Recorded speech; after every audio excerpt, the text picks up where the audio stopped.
우리 하나님의 말씀, 우리 로마서 이제 본 강의로 들어가도록 하겠습니다. 로마서 서론을 2주 동안 했죠. 그 의미를 좀 잘 생각하시면서 오늘 로마서를 좀 이해했으면 좋겠습니다.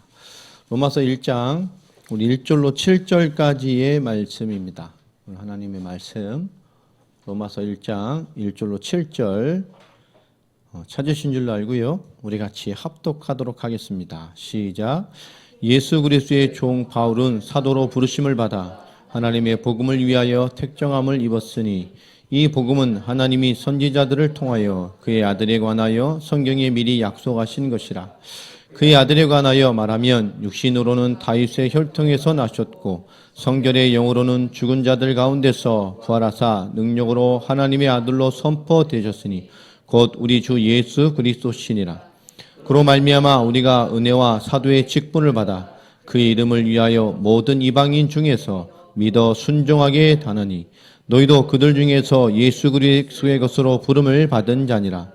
로마에서 하나님의 사랑하심을 받고 성도로 부르심을 받은 모든 자에게 하나님 우리 아버지와 주 예수 그리스도로부터 은혜와 평강이 있기를 원하노라. 아멘. 로마서 1장의 1절로 7절까지의 말씀을 우리가 성경 본문으로 보도록 하겠습니다. 오늘 말씀 제목은 성경의 복음을 회복하자, 이런 제목으로 나누겠습니다. 오늘 본문을 읽으면서 뭘 느꼈는지 모르겠어요. 로마서를 나누면서 로마서는 특별히 전반부에 굉장히 중요한 내용들이 참 많이 기록되어 있습니다. 지난주 서론까지 2주 전까지 로마서 서론을 통해서 우리가 담긴 게 뭐죠? 하나님께서는 하나님의 중요한 복음의 성취를 위해서 또 사도 바울의 3차 전도여행까지 이루어지는 모든 가정의 응답을 두고 이제 그 시대 세계 중심이라는 세계의 중심이 되는 로마와 그 로마를 발판으로 세계복음화의 완성의 개념인 저 스페인을 향한 위대한 도전으로 세계복음화의 완성을 끝내려고 하는 그 어떤 사도 바울의 사역의 그 마지막을 향한 도전의 그 배경에서 쓰여진 것입니다. 그러나 그 당시의 세계 중심인 로마의 교회에는 만만치 않은 도전들이 있었죠. 우리 지난주에 말씀처럼. 그 만만치 않은 도전이 내재되어 있는 현장을 바라보면서 사도 바울은 그간에 받았던 세계복음화의 큰 응답을 두고 그 로마를 문제의 배경으로 보지 아니하고 하나님이 역사하실 배경으로 보게 되어집니다. 우리 개인도 마찬가지죠. 우리가 현실적인 많은 시간표 속에서 하나님의 계획을 올바르게 보지 못하면 우리는 끝없는 실패와 또 하나님이 역사가 되지 못하는 방향의 인도를 받게 됩니다. 우리가 참 생각이 가난해지면 그동안 자꾸 실패될 생각을 자꾸 선택을 하게 되잖아요. 우리가 뭔가 영적인 힘을 잃어버리면 우리 신앙의 관점들도 하나님의 역사를 향한 선택이나 결정의 길을 가는 것보다 하나님의 역사와 인도를 받기 어렵게 하는 미묘한 영적인 다른 길로 자꾸 선택을 하게 됩니다. 이 사람의 단순함이라는 것이 얼마나 우습냐 하면 우리는 너무나 쉽게 문제가 생기거나 일이 생기면 거기에 너무 쉽게 장악이 돼버릴 때가 참 많아요. 그런데 우리 사람의 단순함이라는 것을 또 다른 면으로 좀 보게 되면 하나님의 은혜와 역사에 대한 부분이 정말로 있으면 그 소리를 주장하게 되면 우리 너무도 단순하게도 뭐죠? 그 일이나 문제나 어떤 것과 상관없이 그것을 너무나 쉽게, 그것을 너무나 당연하게 뛰어넘게 되는 것들을 보게 됩니다. 그렇죠? 우리 인간이 어떻게 보면 굉장히 단순해요. 너무나 주어지는 것에 쉽게 장악되기도 하지만 어떤 것이 와도 정말 은혜라는 강력함이 있다고 한다면 모든 것을 뛰어넘게 됩니다. 그게 맞다면 우리 교회나 우리 개인도 마찬가지죠. 우리 교회나 우리 개인들도 많은 갈등의 요소들이 있고 많은 충돌의 요인들이 있습니다. 그렇다면 우리가 가져야 될 가장 중요한 것이 뭐죠? 결국 은혜가 주장하게 하는 것.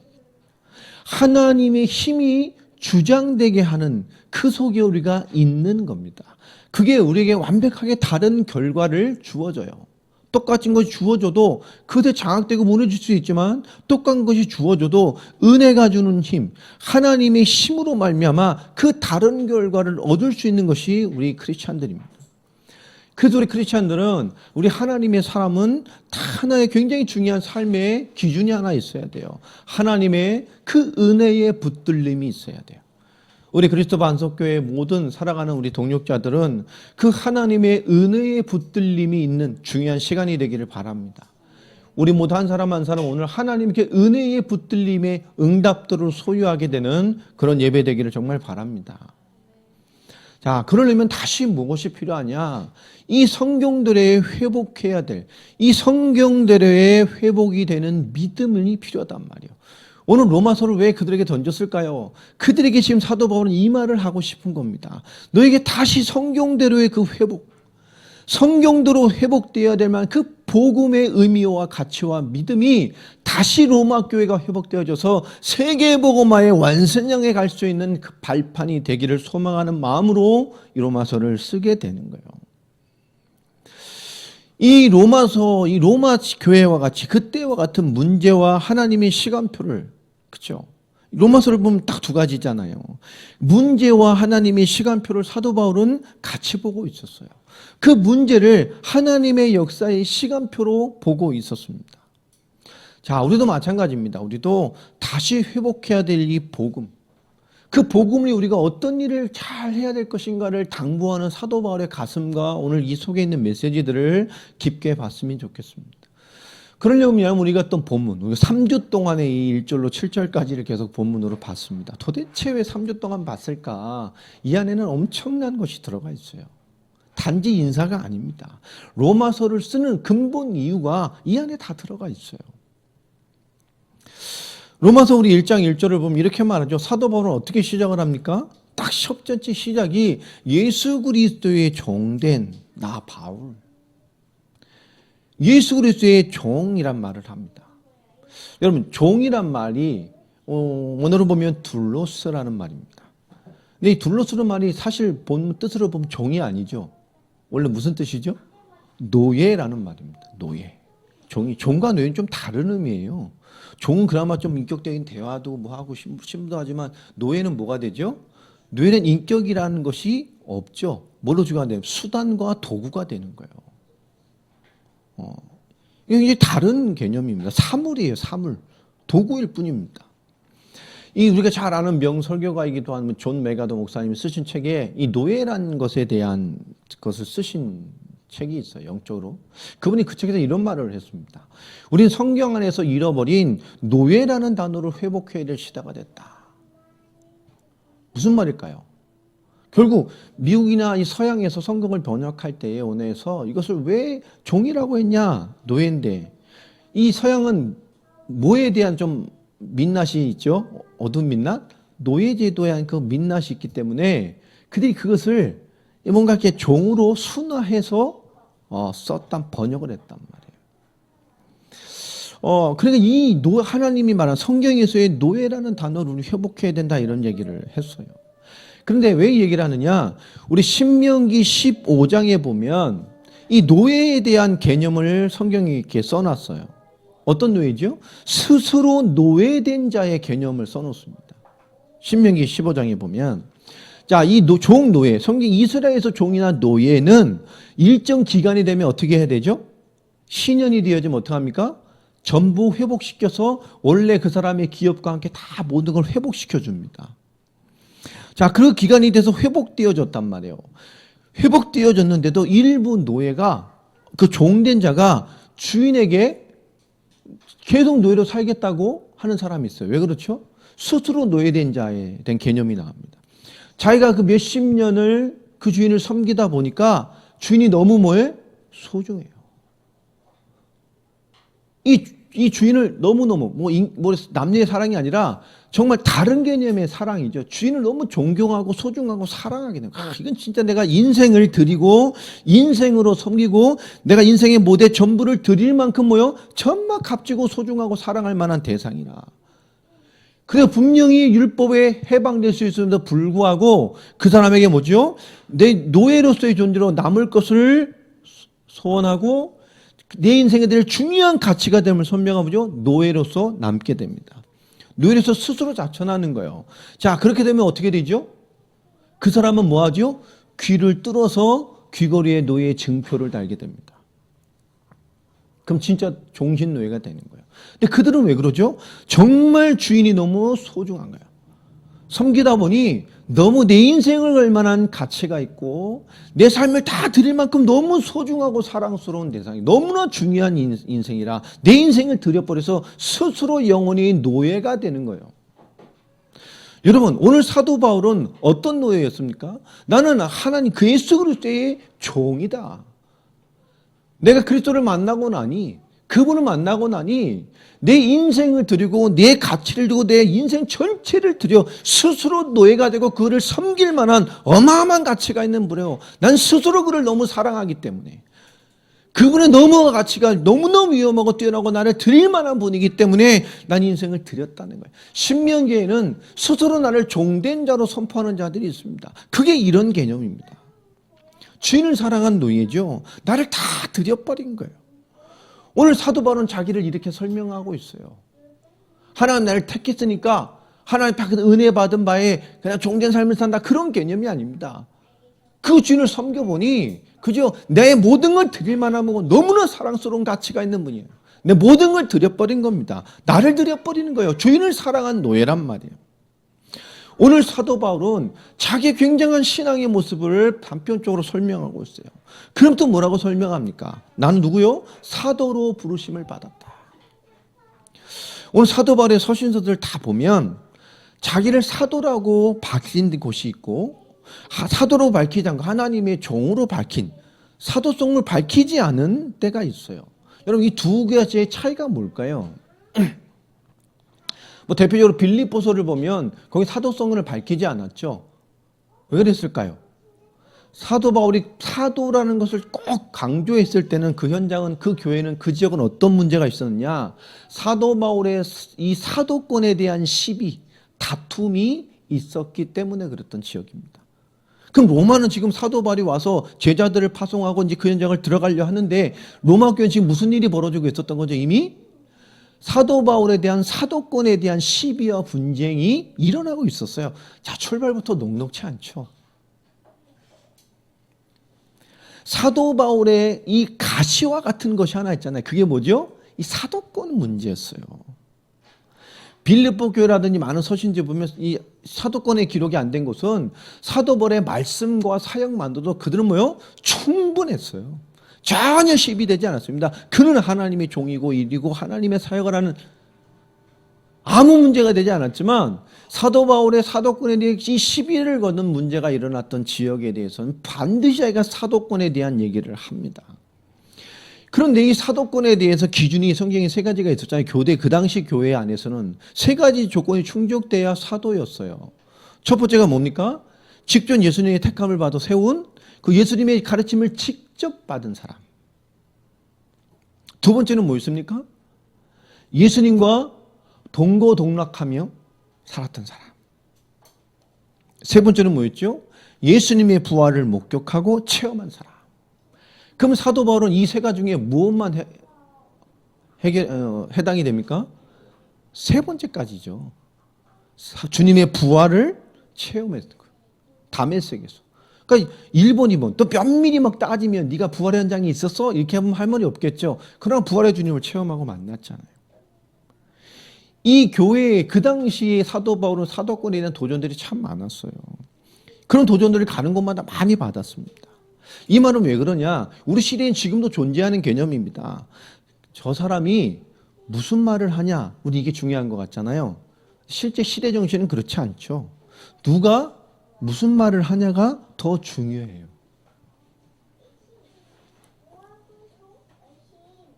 제가요, 어떻게 사도 바울의 복음을 전하고 다니는데 가는 곳마다 기존 신앙과 유대적 신앙과 신비적 신앙과 영주주의적 크리스찬들과 계속 싸움이 있었어요, 없었어요? 있었어요. 이게 복음이다. 근데 어떤 사람이, 야, 저 사람 은혜 받는 사람도 있어요. 말은 맞아. 그래서 어떤 사람이 와서, 야, 저 사람 사도 아니래, 목사 아니래. 어떤 사람, 아, 그래서 가는 곳마다 이렇게 싸우고 이 사람이 이상하구나. 이해됩니까? 어떤 사람이 뭐 하는데요. 집을 잘 팔아. 근데 어느 날 저 사람 부동산 자격증이 없대. 사람들이 그 사람 참 실력이 있는데 사람이 그래도 좀 이렇게 미스가 있고 이런 무슨 말인지 이해합니까? 사람들이 되게 보면 사람이 무엇을 말하나 이걸 좀 잘 깊게 보는 것 같지만 그 이면에 사람들 내면 속에는 뭐죠? 누가 무슨 말을 하냐 이게 중요할 때가 참 많아요. 저 사람 실은 뭐 아니래. 여러분 이게 얼마나 많은 영향을 줍니까? 자, 이 사도권에 대한 문제가 결국 무슨 미스가 되죠? 사도 바울이 아무리 정확한 정말 제대로 된 복음을 전한다고 해도 이 사도권의 시비 문제로 인해서 뭐가 훼손을 당할 수가 있어요? 하나님의 복음이 훼손당할 수 있어요. 저 사람이 뭐 뛰어난 것 같지만 그래가지고 자꾸 가는 것보다 사람이 좀 협력을 안 하고 자꾸 분란을 일으키고 나도 말은 맞는 것 같아. 뒤에 가면서도 그동안 들은 거가 좀 달라서 좀 찝찝했는데 그래서 그랬구만. 여러분 그 정확한 복음, 이 성경의 복음이 훼손당하는 것을 막기 위해서 사도 바울은 강력하게 자기의 사도권을 나타냈어요. 자, 오늘 세 번째 그래서 하는 말이 그 말입니다. 내가 사도의 부르심을 받아 뭐를 위해서요? 그 하나님의 복음을 위하여. 결국 그런 것들 인하여 하나님의 복음 훼손되지 않게 하려고 사도 바울은 사도권의 시비가 있던 지역과 교회에는 반드시 사도로서의 자신의 위치를 밝혔습니다. 그걸 종직시키려고요. 뭐 때문에? 내가 사도다. 이것이 중요한 게 아닙니다. 하나님의 복음이 훼손되는 것을 막기 위해서요. 내가 그리스도의 종된 삶으로 나와서 이 복음을 위해 사도로 받은 부르심의 이유가 뭐죠? 그 복음을 위한 거기 때문에 내가 사도냐 아니냐 중요하지 않아요. 그러나 그것 때문에 복음이 훼손되는 것을 용납할 수가 없었어요. 여러분 이 복음이란 말이 유앙겔리온이란 말이잖아요. 이 유앙겔리온 이게 우리가 말하는 무엇이죠? 한글로 번역하면 복된 소식 이런 얘기입니다. 그러나 이것은 그 당시의 시대, 그 시대의 언어로 좀 해석해 볼 필요가 있어요. 유앙겔리온이란 말은 기독교만 쓴 용어가 아닙니다. 그 당시의 시대의 언어요. 첫 번째로 가장 대표적인 언어가 뭐였겠습니까? 지금 유앙겔리온이란 말의 첫 번째로 뭐냐면 황제가 대를 이을 아들을 낳아요. 그러면 그것을 뭐라 그랬어요? 그 당시에는 유앙겔리온이라 그랬어요. 뭐죠? 복된 소식이 왔어. 그 신이잖아요. 태양신. 하늘에 통치하는 신의 대리인이 그 일을 아들을 낳으면 그를 복된 소식이다. 유앙겔리온이라 그랬어요. 지금 옥스퍼드 사전에 우리나라 말에 아주 기막힌 언어가 등재됐죠. 뭐가 등재됐어요? 대박. 우리나라의 언어 영향력이 막강해졌어요. 좀 대박. 그게 영어 옥스퍼드 영어 사전에 등재됐어요. 지난주엔가. 대박. 뭐도 등재됐죠? 치맥. 참 어처구니가 없죠. 그게 등재됐어요. 대박. 대박. 이게 그 자체로 이제 번역하면 나오는 거예요. 그 뭔지를. 굉장히 좀 재밌더라고요. 야, 참 세계가 돼가고 있는 거다 한국이. 야, 그 시대의 언어가 있잖아요. 우리 오늘 그런 겁니다. 유황이. 두 번째로 성경에서 어떻게 썼냐? 바벨론에 포로되어 있던 이스라엘이 해방되어질 때 그 해방의 소식을 듣고 이스라엘이 뭐라 했어요? 유앙겔리온 이런 의미로 썼어요. 그러니까 이 성경에는 그 시대에 사용됐던 그 시대의 언어들이 있습니다. 우리가 주님의 보좌 이런 거잖아요. 그 보좌가 뭔 뜻이죠? 하나님의 심판, 통치, 그 영광 그걸 바라보는 거잖아요. 근데 이것도 그 당시 로마 그 시대의 언어였습니다. 자, 그 당시 보좌. 다시 말하면 그 당시 세계의 중심이 어디였죠? 로마. 그럼 로마의 중심은 어디입니까? 황제의 보좌예요. 그 보좌에서 심판과 통치와 영광을 의미하는 거예요. 그런데 크리스찬들이 그걸 받아보면 그건 통상적인 이미 통상적인 언어란 말이에요. 의미. 우리가 대박 그러면 알듯이 그 당시 모든 사람이 한 단어로 통용되는 의미예요. 자, 그래서 이 로마에 있는 크리스찬들이 로마의 보좌가 진정한 심판과 통치와 영광이 아니고 하나님의 보좌가 진정한 심판과 통치와 영광의 근본이다. 하나님의 보좌를 바라보자. 아멘입니까? 크리스찬들이 그 언어를 갖다 쓴 거예요. 그 의미가 다 통용되는 거니까. 자, 오늘 사도 바울이 세 가지 중요한 얘기를 하면 그러면서 그 복음을 위하여 뭐 했다고 말하죠? 내가 택정함을 입었다. 여러분, 택정함을 입었다는 게 도대체 뭡니까? 뭐에 대해서 임명된 거죠? 뭔가 탁 돼버린 거예요. 어떤 상태에 있던 내가 어떻게 돼버린 거예요. 오늘 말씀에 여기에 있던 내가 갑자기 이렇게 돼버렸다는 얘기입니다. 영어로 말하면 from to 이런 얘기겠죠. 여기로부터 이렇게 됐다는 얘기예요. 하나님 말씀에 보면 무슨 말일까요? 과거에 내가 뭐가 된 거죠?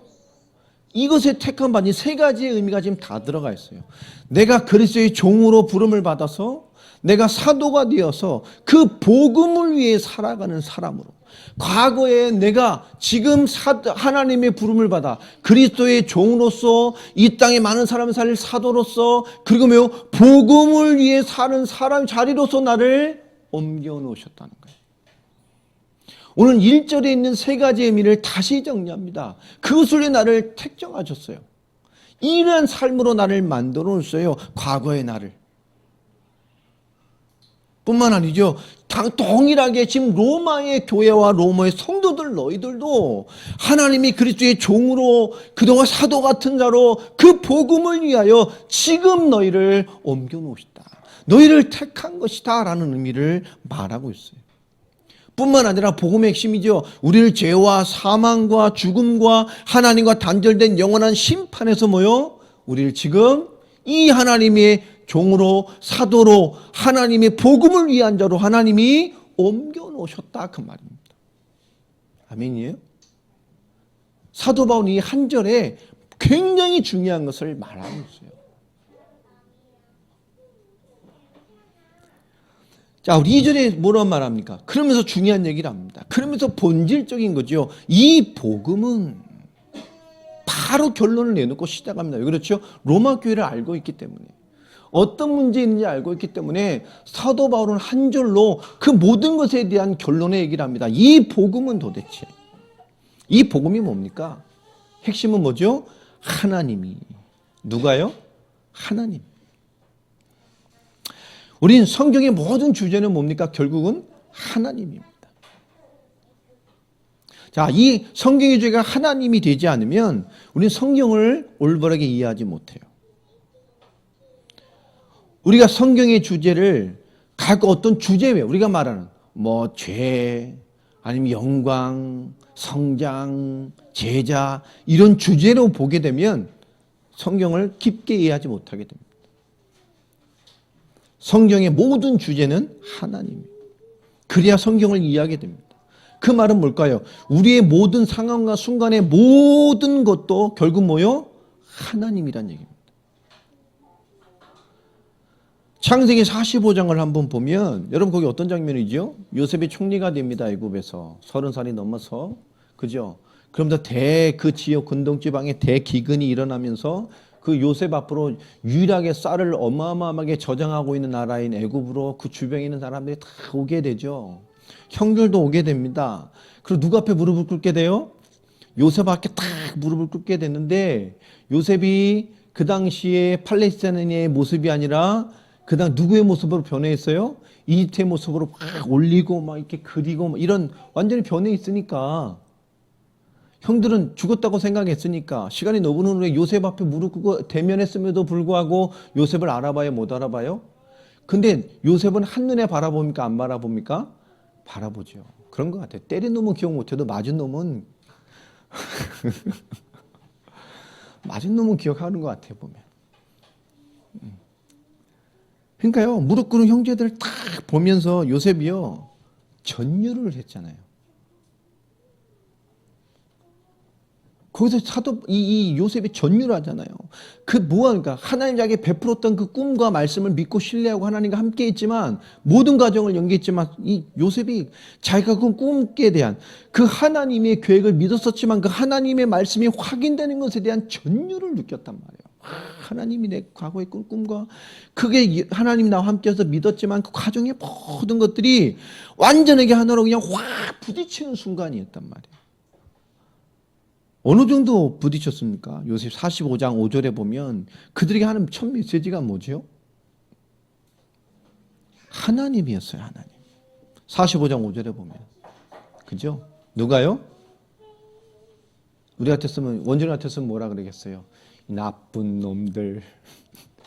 일단 회개부터 하고. 그죠? 아마 우리 예제 같았으면 몇 대 맞고 시작할까? 뭐 이랬을 거예요.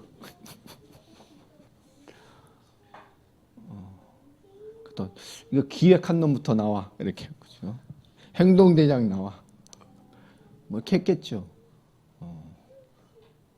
이게 되냔 말이에요. 근데 첫 말이 뭐죠? 정말 말씀이 확인된 거예요. 하나님이.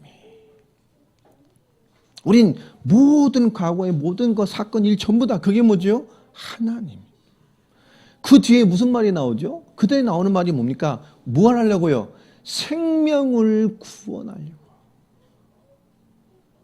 생명이요. 하나님의 구원이에요. 그걸 위해서 뭐요? 뭐라고 말하죠? 그 다음에 나를 당신들보다 뭐요? 먼저 앞서서 보내셨습니다. 여러분, 보내심을 받은 자, 이게 무슨 뜻이죠? 사도잖아요. 사도란 말이 보내심을 받은 자라는 뜻입니다. 하나님이 생명을 구원하려고 그 생명 대신 구원을 주시려고 나를 보냈어요. 아멘입니까?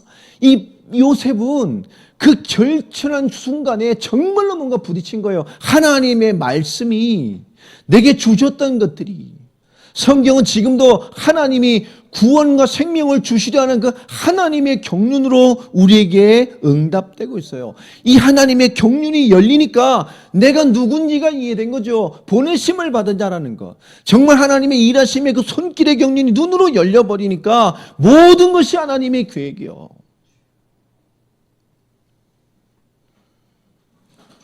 여러분, 우린 성경의 신앙을 회복해야 됩니다. 그 하나님이 우리의 생명과 구원을 이루가셔요. 그것을 위해 나를 보낸 자입니다. 나를 보내신 겁니다.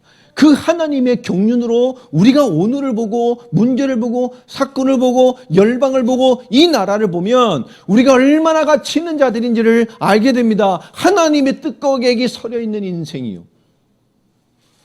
내 과거의 모든 과정이 전부 뭐였어요? 하나님의 일이라. 너희가 무릎 꿇는 일조차 전율될 수밖에 없는 하나님의 일이라. 하나님의 경륜. 뭐 때문에? 생명과 구원을 이루시려고 나를 통하여. 자, 그러면서 2절에 또 중요한 얘기를 하잖아요. 그 하나님이 누굴 통해서요? 선지자들을 통해서. 구약의 말씀 전체죠. 이때는 신약이 없었습니다. 그럼 신약은 아닙니까? 아니요. 성경의 연속성이죠. 그 위에 있는 모든 신약의 말씀까지, 성취될 모든 신약까지 하나님의 아우로 말씀한 겁니다. 자, 우리 누가복음 24장 44절을 함께 좀 보십시다.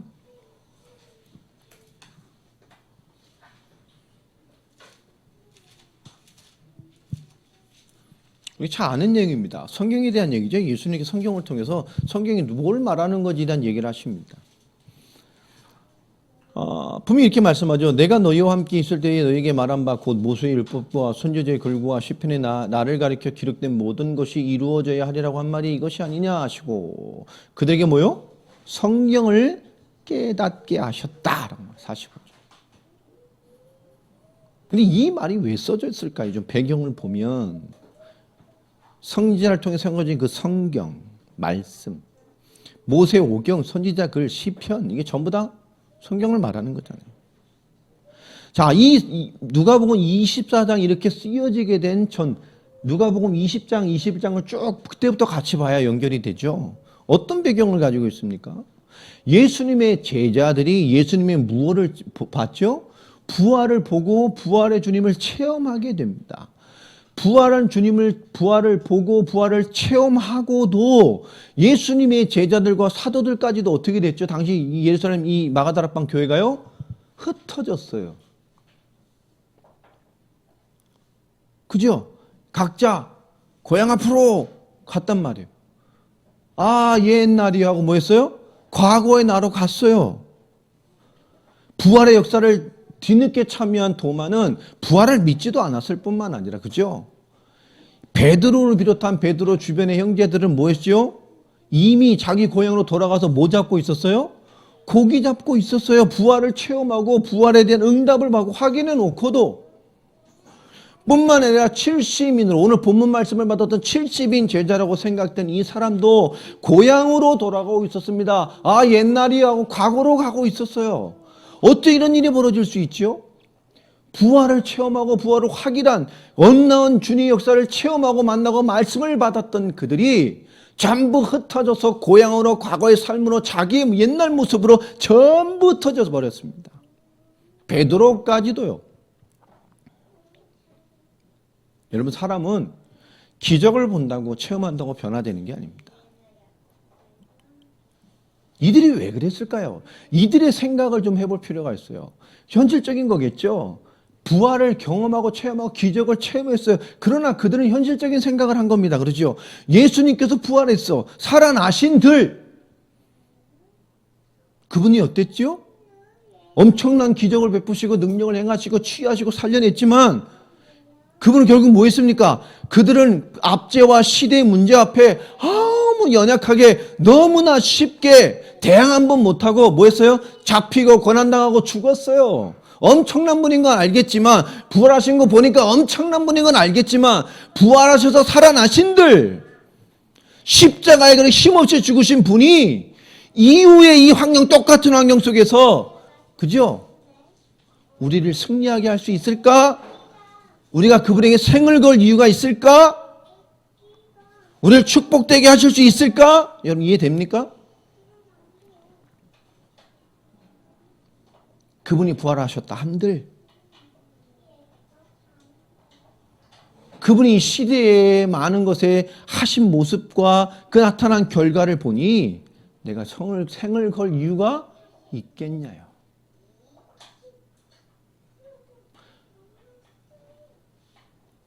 그래서 그들에게 뭐가 필요했어요? 그들의 신앙에 그들의 말씀이 몰랐습니까? 성경이 이해돼야 돼요.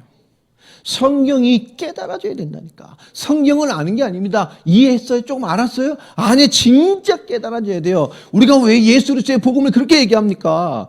그들에게 예수님께서 직접 가셔서 한 말입니다. 그들에게 뭘 깨달아 주셨어요? 성경을 깨닫게 하셨어요.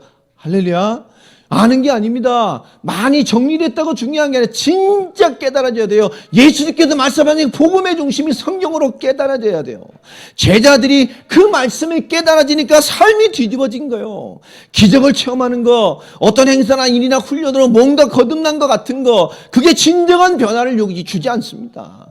조금 더 열심히 하는 성도가 될 수 있고, 뭔가 체험하고 배웠으니까 조금 더 중심을 들이는 삶같이 살 수 있을 것이고, 조금 더 착한 삶, 좀 더 모델된 삶을 살려고 하는 게 거룩한 백성으로 노력할 수 있을지 모르지만, 정말로 성경이 깨달아져야, 정말로 성경이 깨달아지는 성령의 역사 속에 있을 때 그 생명의 역사를 체험하게 됩니다. 예수께서 그들을 찾아가셔서 성경 가지고 그들에게 성경을 깨닫게 하셨어요. 다 준비된 자들이잖아. 다 경험했던 자들이잖아요. 부활과 역사를 다 봤던 자들 아닙니까? 부활 이후에 주님의 메시지를 받은 자들 아닙니까? 그런데도 흩어졌다니까. 뭐요?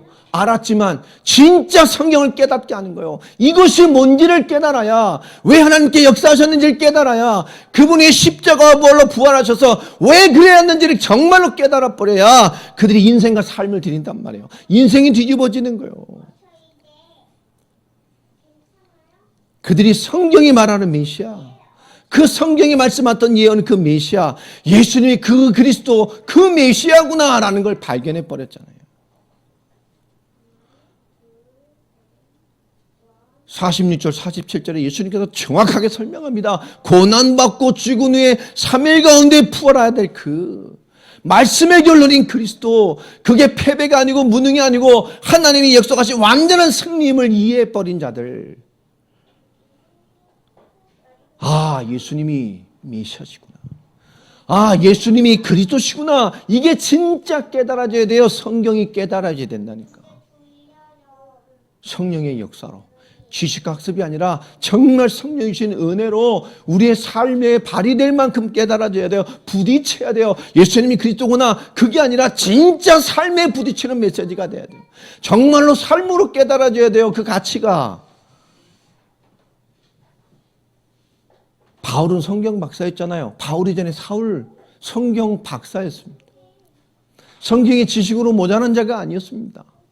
그러나 그들은 어땠죠? 예수 믿는 자를 핍박했어요. 그들을 죽음으로 내몰았어요. 그들을 엄청난 고난으로 몰아갔던 사람입니다. 그 사도 바울이 성경을 몰랐나요? 아니에요. 자, 사도행전 9장에 바울의 기록을 보세요. 그가 다메섹에서 예수 그리스도를 만나는 그 회심하는 장면이 나옵니다. 거기서 어떤 일이 벌어지죠? 너무 잘하는 것처럼 예수 그리스도의 부활의 예수님을 만납니다. 엄청난 빛이 비춰지죠. 초자연적인 빛이요. 하나님이 말세나 구원의 역사를 설명하실 때 썼던 초자연적인 현상들입니다. 사도행전 9장을 한번 볼까요? 19절부터 22절에 보면 뭐라고 되어 있습니까? 아나니아를 만나서 하나님의 계획을 듣게 됩니다. 그리스도에 대한 굉장한 충격이 됐겠죠. 부활의 주님을 대면하고 만났으니까, 확인했으니까, 그분이 어떤 계획을 가지고 있는지 이 아나니아에게 들었으니까. 그러나 중요한 건 그 다음이요. 그 충격의 가장 중요한 답은 뭡니까? 그가 사도행전 9장 19절로 22절, 그 아나니아 중심으로 세워져 있던 다메섹의 교회 공동체에 곳곳에 숨어있던 제자들과 함께하는 동안에 그가 복음을 통해서 정확히 성경이 무엇을 말하는지를 깨닫게 됩니다. 나가서 즉시로 뭐 했어요? 나가자마자 즉시로요. 훈련이 아닙니다. 즉시로 나가서 성경 가지고 예수님이 누구신지를 증거해 유대인을 이겨버렸어요. 여러분, 바울은 성경 알았습니다. 체험이 없었겠어요? 정말 성경으로 말씀이 깨달아져야 돼요. 성경의 핵심이 깨달아져야 돼요. 예수가 그리스도라는 이것이 정말로 깨달아진 겁니다. 그 전까지 바울은 예수와 메시아가 구분되어 있었어요. 예수와 메시아를 다르게 봤다니까요. 우리가 예수를 믿는다고 하나 복음의 핵심인 그리스도를 다르게 보는 사람들이 얼마나 많습니까? 예수를 신앙의 주로 믿는 것 같으나 그 신앙의 주 되신 그리스도의 가장 중요한 핵심인 그리스도의 내용을 너무나 다르게 보고 있는 사람들이 많잖아요. 예수, 오직 예수. 그러나 그리스도의 가장 중요한 복음의 내용을 너무나 다르게 보고 있는 사람들이 많다고요. 그게 깨달아져야 되는 거예요. 정말로 성경이 말하는 복음, 그 예수님과 만남을 통해서 그들은 다메섹의 제자들과 며칠 있을 만남을 통해서 성경이 이해되고 정말로 깨달아진 거예요.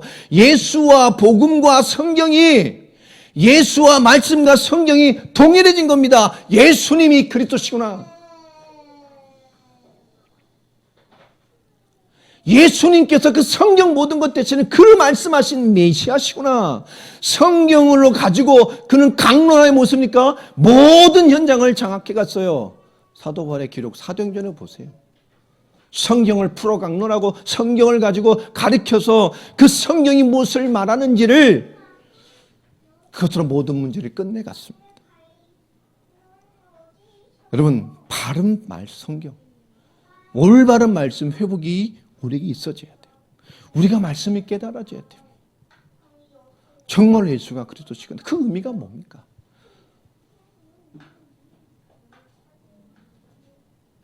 로마 교회와 로마 성도들이 그들을 이것으로 세우기 위해서 사도 바울은 로마서를 썼어요. 오늘 이 시대에 우리에게 주는 교훈입니다.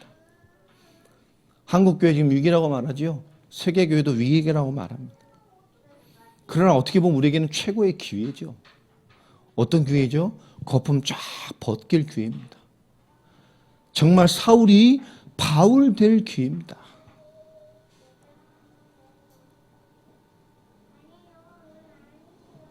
어제 러시아하고 소통하는데 와 정말 힘들었어요.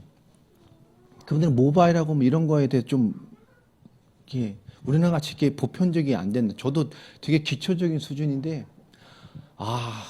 정말로 힘들더라고요. 여러분 똑같은 세계 살지만 시간표 달라요. 그러나 전 세계를 다 살린 통일한 기준은 뭐지? 복음이에요, 복음. 그 말씀 하나가 다 통하잖아요. 러시아 가면 다른 복음으로 구원받을 수 있습니까? 없어요.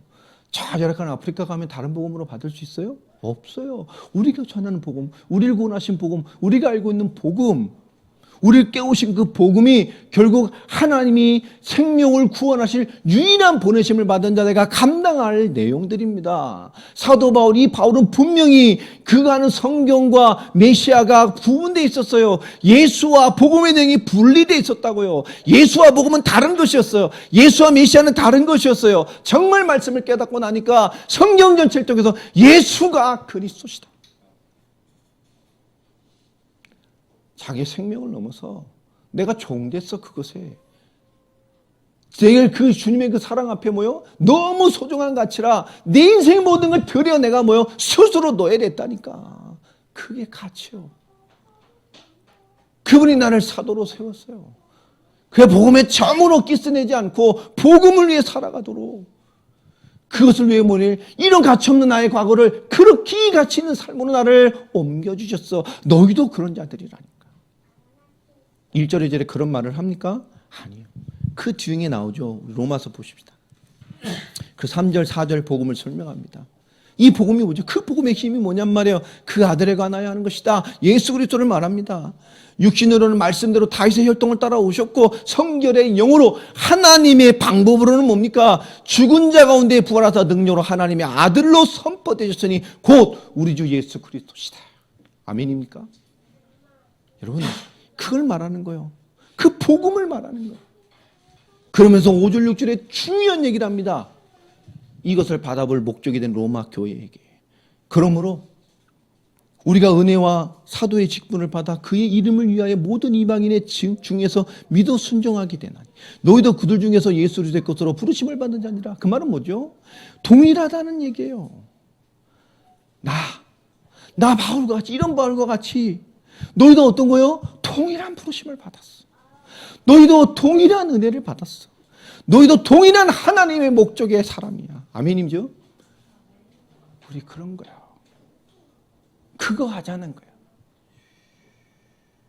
이 엄청난 것을 동일하게 너도, 로마 교회도 그 은혜가 동일하게 모든 것이 너희에게도 임해 있다는 겁니다.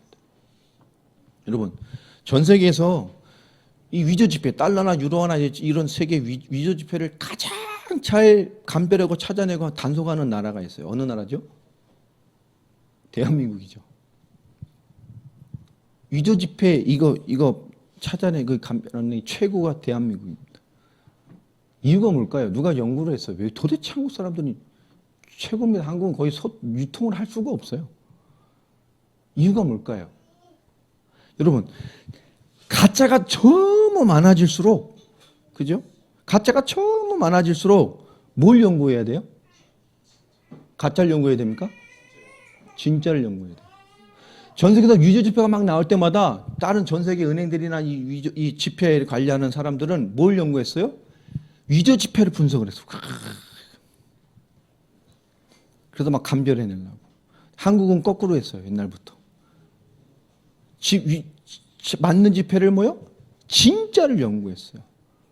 그러니까 위조 지폐가 이렇게 나오니까 사람들이 위조 지폐를 미국에서 연구하다가 야, 얘네가 이 정도 기술까지 썼어? 그럼 요거 대항해서 요렇게 만들어야지. 라고 뭔가 또 기능을 넣거나 좀 변해서 나오잖아요. 한국은 또 뭘 더 연구해요? 가짜가 아니에요. 더 진짜를 연구하는.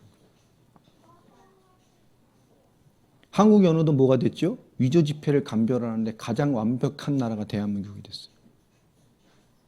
반대로 간 거죠. 진짜를 더 연구한 거예요. 여러분, 가짜가 많을수록 진짜를 연구하면 승리하는 거예요. 진짜를 가지고 답을 내야죠. 많은 사람은 가짜를 가지고 진짜 답을 찾으려니까 못 찾은 거예요. 오늘 우리에게 주는 교훈입니다.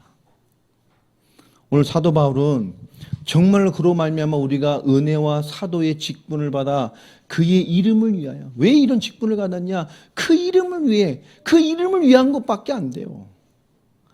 모든 이방인 중에서 믿어 순종하게 하나니, 그죠? 우리나 지금 너나 뭐요? 동일한 은혜를 받, 그것 때문에 하는 거 똑같은 거예요. 너희도 그들 중에서 예수 그리스도의 것으로 부름을 받은 자니라. 똑같은 거예요. 똑같은 은혜, 똑같은 인생, 똑같은 부르심 받았어요. 이것을 위해서.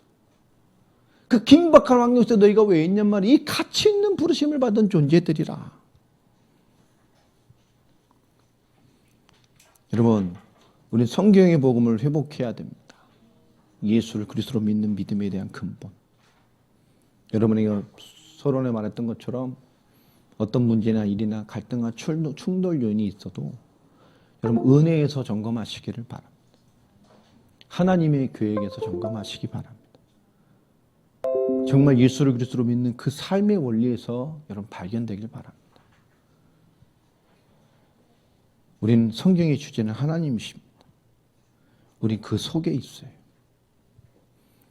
그런 하나님의 주권 속에 있는 인생들을 발견하시고 오늘 로마서를 통해서, 계속되는 로마서를 통해서 귀한 응답과 하나님의 깊은 것들이 발견되어지기를 예수 그리스도 이름으로 축원합니다. 기도하겠습니다. 하나님 감사합니다.